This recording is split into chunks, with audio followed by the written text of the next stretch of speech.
Your GF13 will come in a pallet that looks something like that when it arrives. After you've taken off the top and the sides, those guys will look like that right there. Your bottom section will be looking like this. You'll lift the wings off.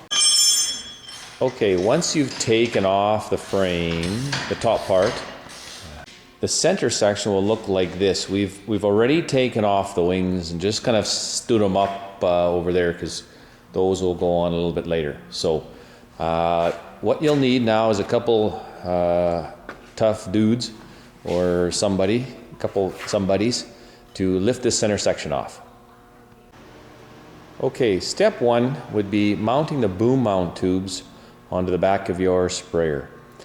Since we're putting it on our frame, this here and this one here is sort of our real mounting frames.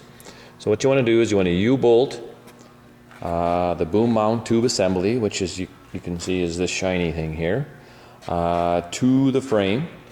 And what you want to do is you want to kind of get it centered. So you can see we use a tape measure, we can slide it back and forth, get it centered, and then snug it up. Once the wings are off, you're just left with the center. The center is a little bit heavy. This back side sort of is the heavier part. So you'll want to lift, maybe from the lower part of the breakaway and, this inside part of the frame, or maybe down here. But you'll just watch you don't pinch your fingers if you grab it at the bottom. Okay, so let's lift this thing and get it up on some sawhorses.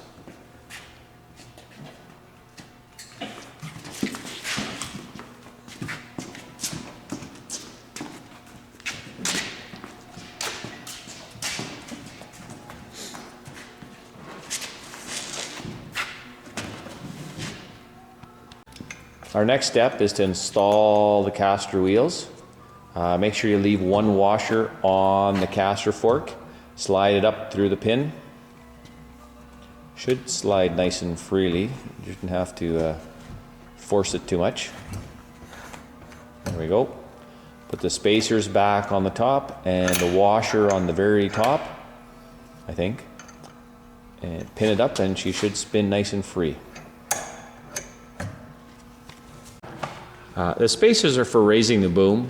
Say you actually want to go through some bigger rough, just take the two spacers, one or both, and put them down in the bottom there. And now you've got this boom up another inch, inch and a half, maybe even 2 inches. You kind of want to do that with all four wheels. Now your boom has got a little more clearance and you can go through some higher grass or terrain. Okay, once you have the wheels on, what you want to do is get these float arm assemblies laid out. They'll be in one of the boxes. What you want to do is you want to pull them out and line them up on a sawhorse just like this in relation to the center frame. And what you want to do is you want to make sure that the stopper is to the outside and the slider plate is on the inside. This way you will get the left and right float arms on the machine correctly from the start. Okay, once we've got them laid out, what we'll want to do next is we'll want to take out these bolts that were in here, and it's very important to remember their orientation. So then, once they're out, let's pick up the frame and let's mount it on the center frame.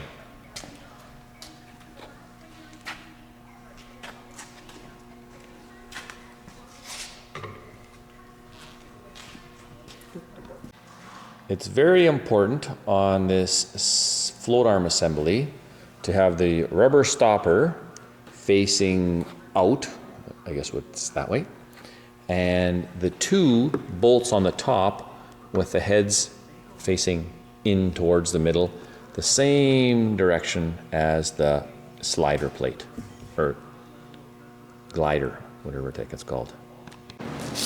After the float arm's installed, the next step is to lift this thing off and get it on the center frame. First, what you'll want to do is you want to make sure that this little pivot here is this bushing up and the grease zerk down, because this little bushing here will line up with a little spot over there on the float arm. Now this center section is even heavier than the previous one. So what we'll want to do is make sure we're lifting, you know, somewhere in the middle of here and here to get it kind of well balanced. Okay, so let's lift this thing off, and we want to just lift it off and put it straight down on the ground on its wheels.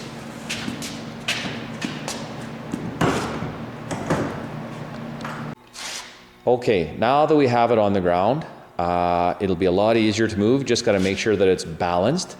What we want to do, because the wheel's caster, we want to roll it sideways to the boom mount tube assembly. Once we have it lined up there, then we'll want to slowly pull it forward until, as you can see, whoa, we want this guy. Let's get this bolt out of here.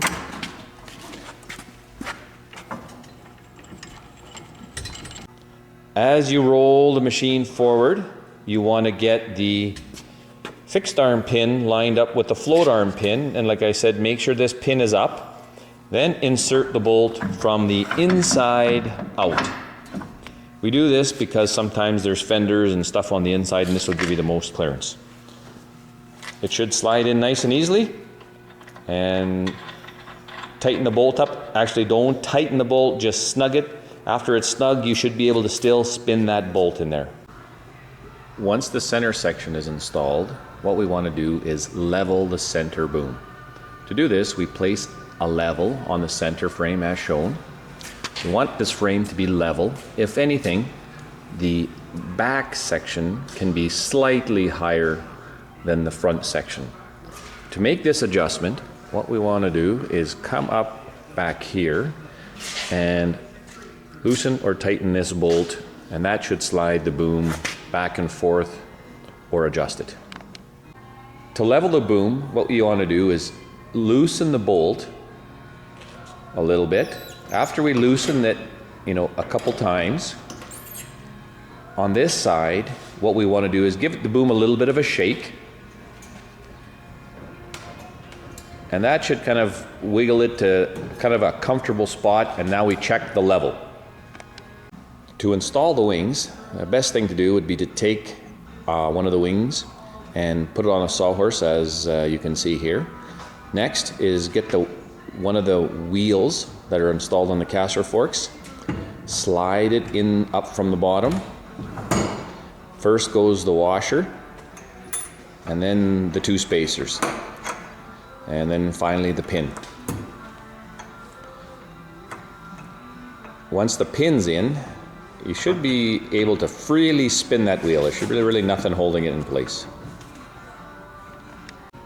To install the wings, what you'll need to do first is to lower the wing lifts on the center section. Plug it in and flip the switch and get these things to ratchet all the way down to the bottom, just like that. To install the wing, better to take it off the sawhorses. Then what we have to do is rotate the boom mount, or not the boom mount, the breakaway tube, so that the ears line up with the holes here on the center frame. Slide those ears around the bushings of the center frame, and then take the bolt that was pre-assembled in the center frame and slide it through. It can make it a little bit easier if somebody holds the other end and kind of gives it some balance and some wiggle. Once the bolt is through, I think it's a 15/16 wrench, just snug it up. Don't tighten it up at all. It has to pivot on there. An easy way to load the wing into the breakaway holder is to use a crescent wrench, grab the end of the latch, have someone on the other end of the wing moving it slightly in to load into the breakaway catch. Very important part of installing the boom is putting the wiring harness on. What we want to make sure is the actuators that tilt the center section and hold the center section level have enough slack in the wires so that they can float up and down with the boom as you're going over the terrain. So cable tie the wire to the frame and allow a nice big loop of wire to the actuator so that actuator can float up and down without pulling the connection apart. Next, install the wing catches. This is done by sliding the wing catch into the end of the fixed arm. Hopefully yours isn't super stiff. Then take the nuts and bolts provided, put a washer, make sure there's a washer on both sides, slide the bolts through, and fasten with nuts. Very important part of installing the boom is putting the wiring harness on. What we want to make sure is the actuators that tilt the center section and hold the center section level have enough slack in the wires so that they can float up and down with the boom as you're going over the terrain. So cable tie the wire to the frame and allow a nice big loop of wire to the actuator so that actuator can float up and down without pulling the connection apart. There should always be enough wire to reach both center actuators. Take the remaining wire and just nicely bundle it up and hold it together so it doesn't get hooked on anything. Make sure there is enough slack in the wire, and you can see from here there is not enough slack in the wire for that actuator. So we will take that off and we are going to add more slack to allow the actuator to float up and down. There we go, a little more slack in the wire. Make sure there's enough room for that wire to float up and down and it's not going to get hooked on anything. The next thing is based on what power unit you have. You'll either have a control box or you'll have your machine that's got a center.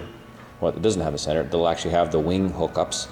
So you want to plug in the two wings to the wings on the power unit, and the center will go to the new center feed, which will be a different wiring harness. But here you can see center, left, right. So the center was with the split kit that we just put on, and then the other two will be left wing, right wing.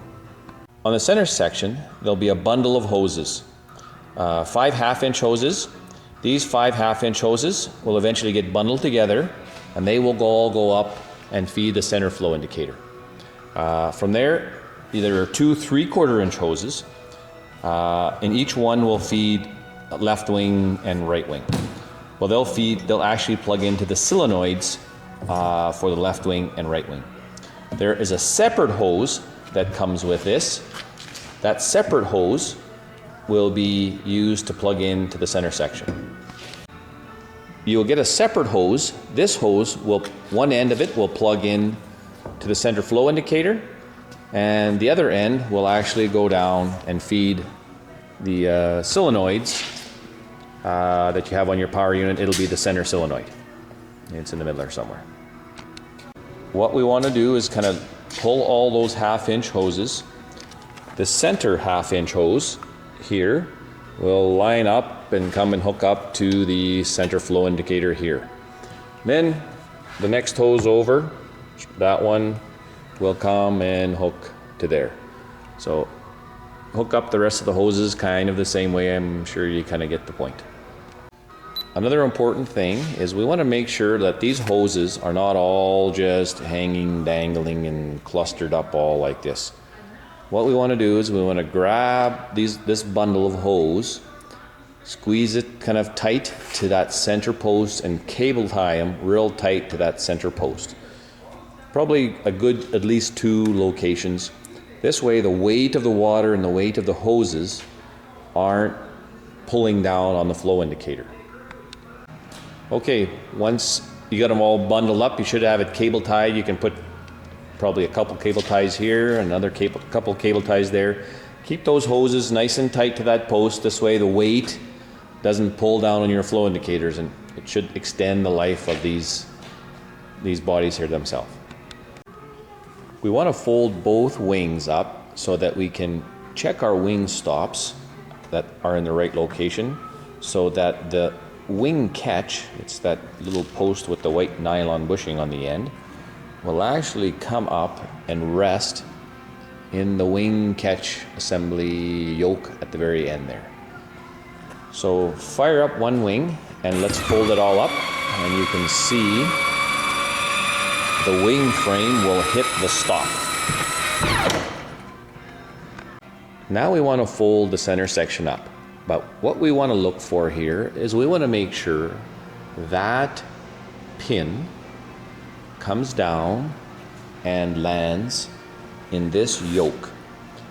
If it doesn't land in that yoke, what we want to do is we want to adjust that stopper in and out so that it hits there.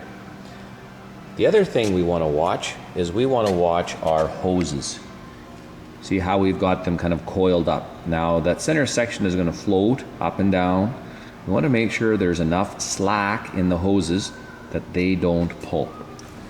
Okay, so let's fold the center section up.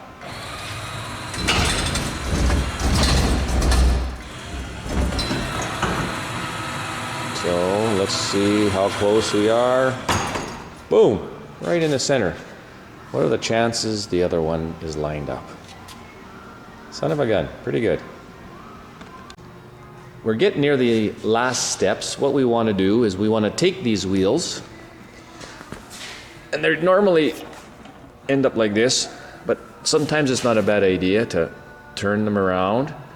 And then let's fold the boom just down so the wheels touch the ground.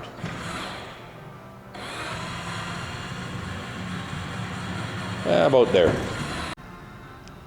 So you want to start putting the airfoil on when you have some access to the bottom. The little indent there sort of is meant for the Rogers logo.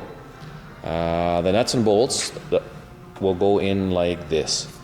You will put the washer on top, slide that through the top of the airfoil, and then in between the airfoil and the shroud, you put the little spacer, put that through, and then underneath we'll put a washer. And a nut underneath. And then you just go along. There should be, I think, 4 bolts and 4 holes. All the plastic standoffs are the same length. Snug it down. As this is all plastic, please don't tighten too much. Just snug. There are a number of different ways of putting the wing airfoils on. What we'd like to do sometimes is just level the boom out and just take the wing and lower it about 45 degrees. From there, you can grab the airfoil and set it on the sprayer like this. The little notch will go to the front. Actually, will face the front of the machine. There's going forward that way. The driver will be up there. The bolts and the standoffs will be mounted the exact same way as they are on the center section that we just looked at. This is our standard control box that we use that comes with our machine. It'll have a center and the 2 wings. On some power units, you already have 2 wings on your machine. You'll just need the center. They'll all include this kind of kerfuffle of wires that you'll actually have to route through your power machine. But depending on what you have, you'll kind of do it a different way. When lowering the wing, you want to make sure that the wing actuator is fully extended. So you'll see here the actuator will go down, the lift mechanism will drop below, and the actuator will ratchet. This will allow your wing to float as you're spraying in the field. All right, let's get a bird's eye view of this thing folding up. So first, usually 1 wing.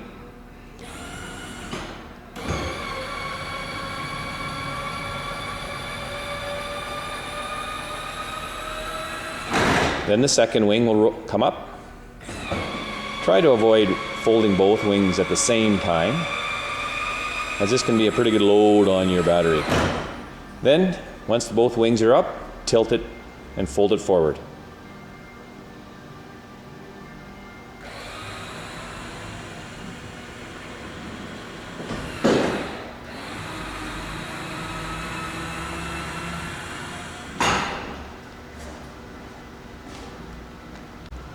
Okay, a bird's eye view of this thing folding down. Let's first tilt the center section.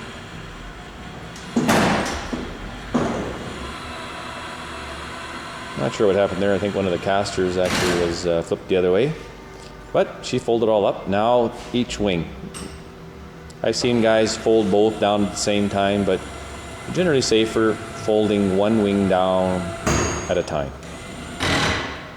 And you want to make sure that you fold the wing down all the way and keep the actuator until it stops and ratchets.